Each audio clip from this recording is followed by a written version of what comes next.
Voilà ce que... Vous savez, Jésus a dit ça un jour. Il a dit, il est préférable que je m'en aille, afin que le Saint-Esprit, l'Esprit de vérité, vienne vous conduire dans toute la vérité. Celui qui rend possible aujourd'hui, c'est le Saint-Esprit.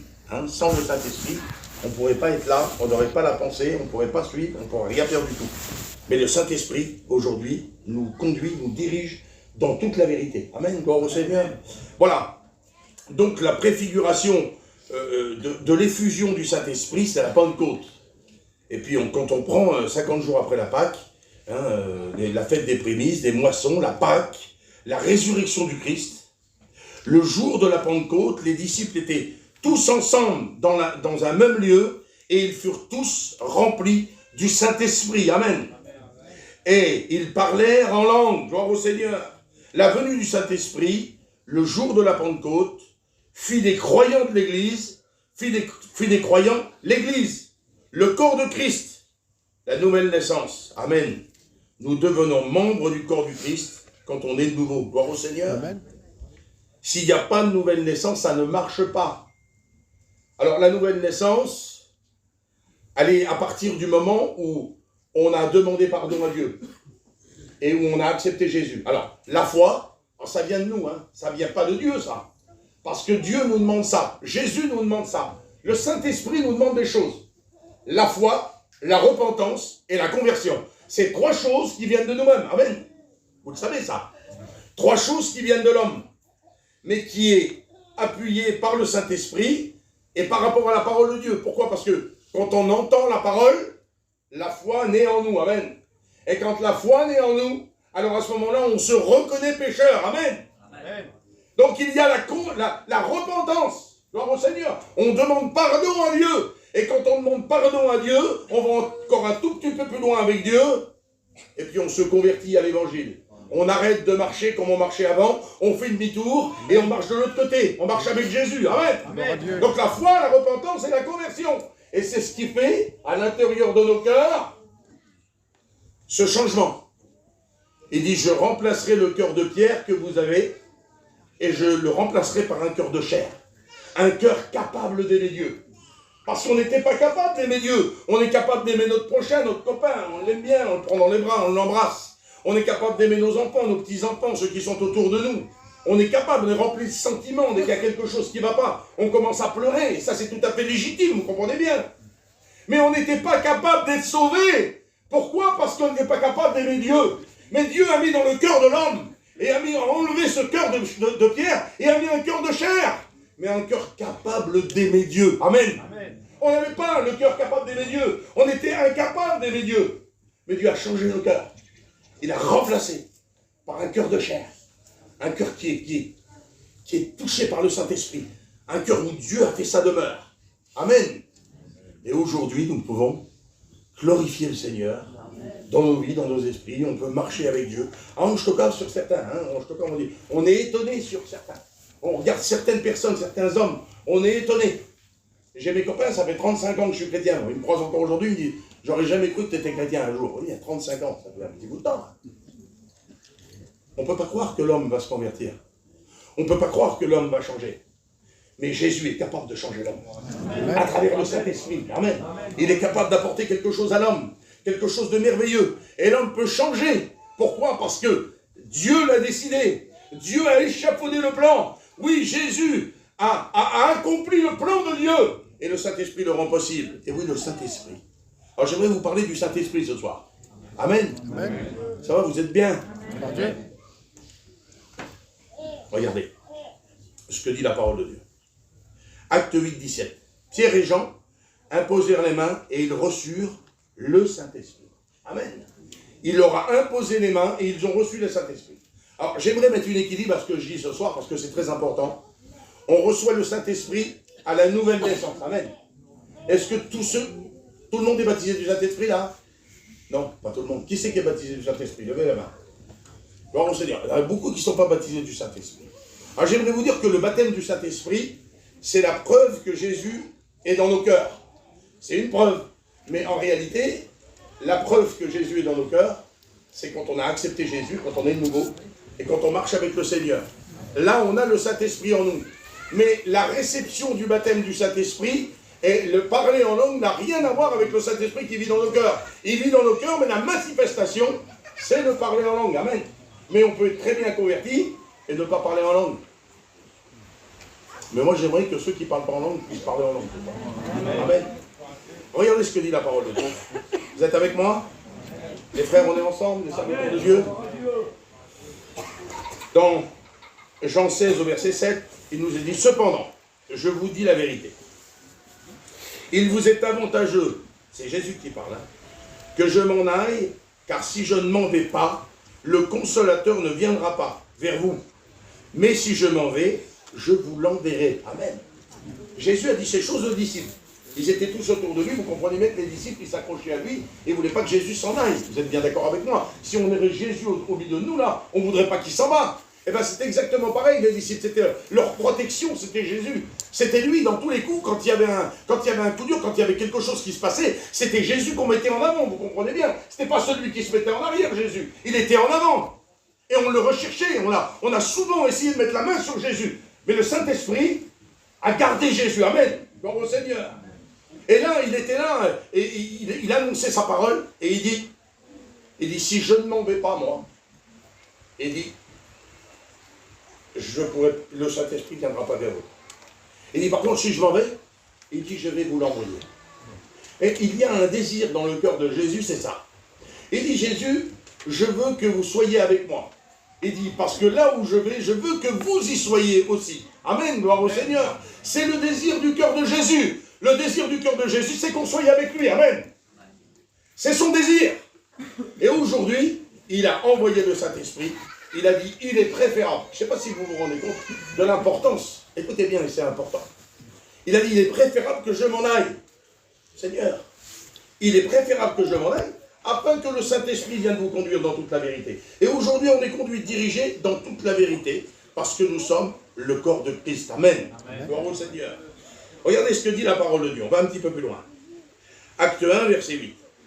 Mais vous recevrez une puissance. Amen. Mais vous recevrez une puissance.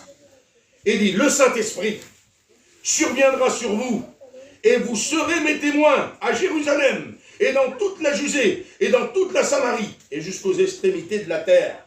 Et dit ça, et ça m'est resté dans mon esprit. Le Saint-Esprit survenant sur vous, vous serez mes témoins. Amen. Amen. Nous sommes des témoins aujourd'hui. Gloire au Seigneur. Nous sommes les témoins du Seigneur Jésus aujourd'hui sur la terre. Pourquoi? Parce que nous proclamons, non seulement on parle de Jésus, non seulement on prêche Jésus, non seulement on rend témoignage, mais aussi on a une manière de marcher digne du Seigneur. Amen. Et c'est ça le plus important. C'est de marcher comme Jésus le veut. Amen. Amen. Alors on marche comme lui le veut. Gloire au Seigneur. Merci à Dieu. J'aimerais passer un peu vite. Comme ça on va pouvoir avoir un petit moment. D'accord? Jean 14 au verset 16. Si vous m'aimez, gardez mes commandements. Est-ce que vous aimez Jésus? Qui c'est qui aime Jésus? Levez la main. Amen. Gloire au Seigneur. Alors, si tu l'aimes, tu dois garder ses commandements. On doit garder les commandements de Jésus. Parce que nous l'aimons. Amen. Parce que nos cœurs ont été changés. Si le cœur n'aurait pas été changé, on ne pourrait pas aimer Jésus. On aimerait ceux qui sont autour de nous, on aimerait nos enfants, on aimerait nos foyers, on aimerait nos copains, nos amis. Mais on ne pourrait pas aimer Jésus, vous comprenez bien? On ne pourrait pas le suivre. Mais il dit, si vous m'aimez, gardez mes commandements. Et moi, je prierai le Père. Alors ça, il semblerait que c'est conditionnel.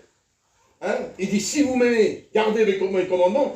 Et il dit, et moi, je prierai le Père, et il vous donnera un autre consolateur. Amen. Parce que Jésus, c'est un consolateur. Mais il y en a un autre, c'est le Saint-Esprit. Amen. Et là, Jésus va parler du Saint-Esprit. Il fait encore allusion au Saint-Esprit. Gloire au Seigneur. Il vous donnera un autre consolateur, afin qu'il demeure éternellement avec vous. Gloire au Seigneur. Pas pour un temps, pas pour un moment. Pas pour la réunion, simplement. Mais demain matin, quand on va se lever, demain matin, quand on va aller faire notre travail, demain matin, quand on sera dans les rues, demain matin, quand on rencontrera un gado, quelqu'un qui sera méchant avec nous, qui voudra faire des choses, des fois, qui sera pas dans la note, eh bien, le Seigneur Jésus, il a dit, lui, je vous garderai. Gloire au Seigneur. Et il va nous garder, il va continuer à nous garder. Gloire au Seigneur. Et il ne demeure pas pour un temps. Il demeure éternellement. Amen. Pas pour un temps, éternellement. Ça veut dire quoi? Ça veut dire que le Saint-Esprit va continuer à agir en nous. Non seulement sur la terre, mais encore quand on sera auprès du Seigneur. Gloire à Dieu. On sera avec lui. Avec le Saint-Esprit, encore une fois. Acte 2. Le jour de la Pentecôte, ils étaient tous ensemble dans le même lieu. Nous sommes tous ensemble ce soir. On est dans le même lieu, d'accord? Mais est-ce qu'on est tous ensemble dans l'esprit? Est-ce qu'on est tous ensemble véritablement? Est-ce que véritablement ce soir on voudrait que le Seigneur agisse au milieu de nous? Est-ce qu'on est tous ensemble? Eh bien moi je vous donne un conseil ce soir. Faisons un effort pour être tous ensemble. Amen. Parce que Jésus va venir nous bénir ce soir. Amen. Et ceux qui n'ont pas le baptême du Saint-Esprit, ou ceux qui n'ont pas été renouvelés depuis un certain temps, ou qui n'ont pas parlé en langue depuis un certain temps, je vous le dis devant Dieu, tous ceux qui s'approcheront ce soir seront baptisés du Saint-Esprit et renouvelés dans le Saint-Esprit. C'est pas moi qui le dis, parce que si ça serait moi qui le dirais, vous comprenez bien que vous pourrez être sceptique, vous pourrez douter de ça. Mais c'est la parole de Dieu qui le dit. Amen. Quand un malheureux crie, l'Éternel l'entend. Et le délivre de toutes ses détresses. Mais non seulement il le fait, mais en plus il le remplit. Parce qu'en réalité, quand on n'est pas rempli, on ne peut pas faire la volonté de Dieu. Alors on veut être rempli ce soir. Amen. Amen. On va un peu plus loin? Amen. Ça va? Jean-Marc qui baille un petit peu. Vous n'avez pas envie de dormir? Tout à l'heure j'avais envie de dormir, maintenant ça va bien. Hébreux 2, verset 4. Dieu, appuyant leur témoignage, par des signes et des prodiges, écoutez bien ça, par des signes et des prodiges divers miracles, et par le don du Saint-Esprit, distribué selon sa volonté. Amen. Est-ce que c'est la volonté de Dieu ici, ce soir, qu'on soit ici? Est-ce que c'est la volonté de Dieu qu'on soit rempli de Dieu? Amen. Amen. Est-ce que c'est la volonté de Dieu que ce soir, chacun d'entre nous, on puisse recevoir quelque chose de Dieu? Amen. Amen. Oui. Ce soir, c'est la volonté de Dieu que chacun d'entre nous, on puisse recevoir quelque chose de plus pour avancer avec Jésus. Pourquoi? Parce que c'est sa volonté. Amen. Amen. La volonté de Dieu, c'est qu'on soit béni ce soir. C'est qu'on s'approche de Dieu. Et c'est qu'on part d'un pas nouveau. Amen. Vous savez, des fois, on peut mettre un genou à terre. Hein, ça peut arriver. Mais le plus important, c'est pas le genou à terre. Le plus important, c'est de se relever. Et de dire, Seigneur, à partir de maintenant, même si j'ai bien un genou à terre, même si pour moi c'était difficile, à partir de maintenant, je veux avancer, je veux continuer, je veux faire un effort pour te servir, aller plus loin encore, amen. C'est ce que Jésus veut, gloire à Dieu. Oui, Dieu appuyant leur témoignage par des signes, des prodiges et divers miracles, et par le don du Saint-Esprit distribué selon sa volonté. Acte 8, verset 17. Alors Pierre et Jean leur imposèrent les mains et ils reçurent le Saint-Esprit. Amen. Tout aussi simple que ça. C'est pas quelque chose de spécial. C'est pas quelque chose de phénoménal. Non, ils sont venus devant. Et puis Pierre et Jean, ils étaient là. C'est des hommes de Dieu, comme les autres, on peut dire. Hein. Mais c'était Pierre et Jean. Mais j'aimerais vous dire qu'il y a des hommes de Dieu au milieu de nous ce soir. Et que s'ils t'imposent les mains, tu vas recevoir le baptême du Saint-Esprit. Ils sont venus tout simplement. Et puis quand ils sont venus, alors Pierre et Jean leur ont imposé les mains. Et ils ont reçu le baptême du Saint-Esprit. Et ils se sont mis à parler d'autres langues. Amen. Gloire au Seigneur. C'est ce que Jésus veut ce soir pour chacun d'entre nous. Psaume 133 au verset 1. Voici, oh, qu'il est agréable, qu'il est doux pour des frères de demeurer ensemble. Ah, qu'il est doux, qu'il est agréable pour des frères de demeurer ensemble. Demeurer ensemble, c'est pas toujours être sur la même place. Demeurer ensemble, c'est pas toujours être dans la réunion, parce qu'il y en a qui n'y sont pas, mais qui demeurent quand même avec nous. J'aimerais vous dire que demeurer ensemble, c'est être d'accord avec le Saint-Esprit, être d'accord avec Jésus et avec la parole de Dieu. Être d'accord avec tout ce qui est dit ce soir, être d'accord avec ce que les frères ont dit, être d'accord avec le bon mouvement et le bon fonctionnement de la mission, être d'accord avec ceux qui dirigent la mission. Amen. Amen. Et ça fait partie de la bénédiction. Gloire à Dieu. Oui, ça fait partie de la bénédiction. Je vais dire encore un verset. Éphésiens 5 au verset 18. Non. 1 Corinthiens 12 au verset 13. Vous avez tous, en effet, vous avez tous été baptisés dans un seul esprit, pour former un seul corps, soit juif, soit grec, soit esclave, soit libre. Et nous avons été abreuvés d'un même esprit. Gloire au Seigneur. Vous savez, à l'époque là, il y avait des esclaves. Et puis, les esclaves, c'était tout ce qu'il y avait de normal, c'était naturel d'avoir des esclaves. Il y avait des esclaves et il y avait des chrétiens qui avaient même des esclaves. C'était comme ça. C'était comme ça.